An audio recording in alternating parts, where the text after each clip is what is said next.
ఆనాడు ఐకేపీ సెంటర్లు పెట్టి సింగిల్ విండో కొనుగోలు కేంద్రాలు పెట్టి ఆనాడు రైతు నేరుగా సెంటర్లలో మరి వడ్లు జోకి పోతే ఆ రైతుకు మరి గిట్టుబాటు ధర వచ్చే విధంగా ఆనాడు ప్రభుత్వం కల్పిస్తే మధ్యలో వచ్చినటువంటి బీఆర్ఎస్ ప్రభుత్వం 10 సంవత్సరాలు రైస్ మిల్లర్లను పెట్టి పెద్ద ఎత్తున క్వింటాలకు 5 కిలోలు 10 కిలోలు 15 కిలోలు వడ్ల కటింగ్ పెట్టి మరి రైతులు ఇష్టానుసారంగా ముంచింది గత ప్రభుత్వం.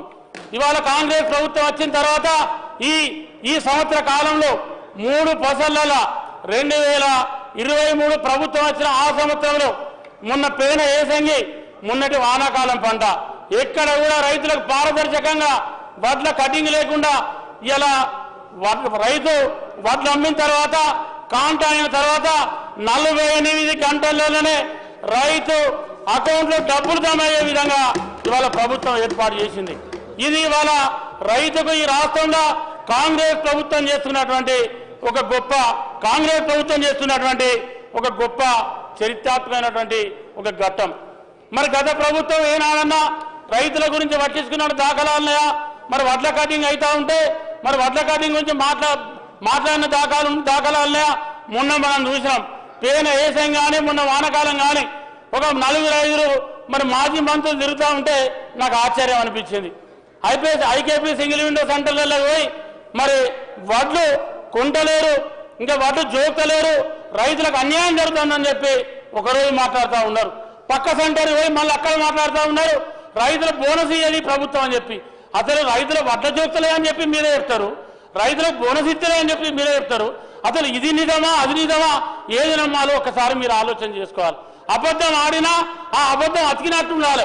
అంటే ఇంత సత్యదూరమైనటువంటి మాటలు చెప్పి రైతులను కన్ఫ్యూజ్ చేసి రైతులను మోసం చేసేటువంటి ప్రయత్నం మరి గత ప్రభుత్వం చేసింది. అయినా ఇవాళ రైతులు ఎవరు కూడా అధైర్యపడతలేరు. రైతులకు ఎవరికి కూడా ఈ ప్రభుత్వం మీద ఒక నమ్మకం, ముఖ్యమంత్రి రేవంత్ రెడ్డి గారి యొక్క విశ్వాసం, ఇక్కడ ఉన్నటువంటి వ్యవసాయ శాఖ మంత్రి తుమ్మల నాగేశ్వరరావు గారికి సుదీర్ఘ అనుభవం ఉన్నటువంటి వ్యక్తి. గత 40-50 సంవత్సరాల నుంచి మరి వారికి వ్యవసాయం మీద అనుభవం ఉంది. మరి వ్యవసాయానికి సంబంధించి ఈ రాష్ట్ర రైతాంగానికి ఏం జరగాలి, రైతులకు ఏమి ఇస్తే బాగుంటుంది, రైతులు ఏ పంట పెడితే బాగుంటుంది మరి తెలిసినటువంటి వ్యక్తి. అందుకే మీరు గమనించండి అధ్యక్ష, మీరు గమనించండి ఈ ప్రభుత్వం వచ్చిన సంవత్సర కాలంలో ఏ రోజైనా ఏ రైతుకైనా ఏ పంటకైనా ఏ ఊళ్ళోనైనా ఎక్కడైనా మీరు ఈ పంట పెట్టండి ఈ పంట అని చెప్పి ఏ రోజైనా ఈ 3 సీజన్లలో ఈ ప్రభుత్వం చెప్పిందా మీరు ఆలోచన చేయండి. గత ప్రభుత్వం మీరు దొడ్డు వడ్లు పెట్టద్దు సన్నవడ్లు పెట్టాలి, మళ్ళీ సన్నవడ్లు వద్దు దొడ్డు వడ్లు వద్దు పత్తి వద్దు ఒకసారి మళ్ళీ ఒకసారి పత్తి పెట్టండి, ఇట్లా రకరకాలుగా చెప్పి రైతులను ఆనాడు కన్ఫ్యూజ్ చేసింది. ఇవాళ మీరు ఒక సామెత ఉంది అధ్యక్ష, ఇవాళ ఎద్దడుగు జాగాలనే పంట తేడా ఉంటుంది. ఇవాళ రైతుకు తెలిసిన తీరు ఎవరికి తెలియదు, ఏ శాస్త్రజ్ఞులు తెలియదు, ఏ వ్యవసాయ భూమిలో ఏ పంట పెట్టండి అని చెప్పి రైతుకు తెలిసినంత ఇవాళ ఎవరికి తెలియదు, ఆ రైతుకే తెలుస్తుంది. ఇవాళ ఒడ్డుకి ఇటే ఒక తీరు ఉంటుంది పంట, ఒడ్డు అవతల ఇంకో తీరు ఉంటుంది పంట. కానీ మేమే శాస్త్రజ్ఞులం, మేము చెప్పిన పంటే మీరు వేయాలి, మా అంత గొప్పలు ఈ దేశంలో ఎవరు లేరు, మాకు తెలిసినంత ఎవరు లేరు అని చెప్పి చాలాసార్లు కన్ఫ్యూజ్ చేసి ఆనాటి ప్రభుత్వం రైతులను అనేక రకాలుగా ఇబ్బంది పెట్టింది. ఆనాడు ప్యాడీ ప్రొక్యూర్మెంట్ చేయాలంటే ప్యాడీ కొనాలంటే ఆనాడు 2 పార్టీలు, ఇక్కడటువంటి బీజేపీ పార్టీ అక్కడటువంటి బీఆర్ఎస్ పార్టీ 2 ఆనాడు వీధి రౌడీ లెక్క ఆనాడు కొట్లాడినటువంటి చరిత్రను మనం చూసాం. ఓసారి పంట వేయద్దు మేము కొనమని చెప్పారు, మాకు సంబంధం లేదని చెప్పి కేంద్రం చెప్పింది.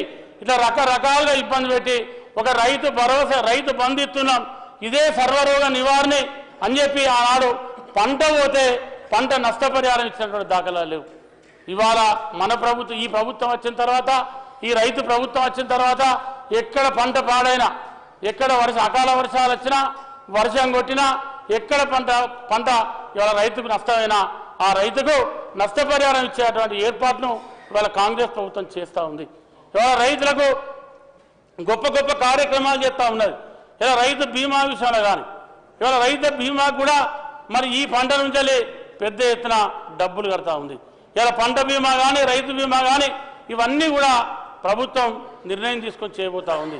మరి గతంలో ఎన్నో లేని విధంగా ఇవాళ పేన మున్నటి బడ్జెట్ నుండి ఇప్పటి వరకు ఈ సంవత్సర కాలంలో దాదాపు 54,000 కోట్ల రూపాయలు ఇవాళ రైతు కోసం ప్రభుత్వం ఖర్చు పెట్టింది. అదే కాకుండా మీరు గమనిస్తే మరి గత రైతు రుణమాఫీ ఆనాడు 10 ఏళ్ళు రైతు రుణమాఫీ జరిగింది రాష్ట్రంలో. 2014 నుంచి 2018 నుంచి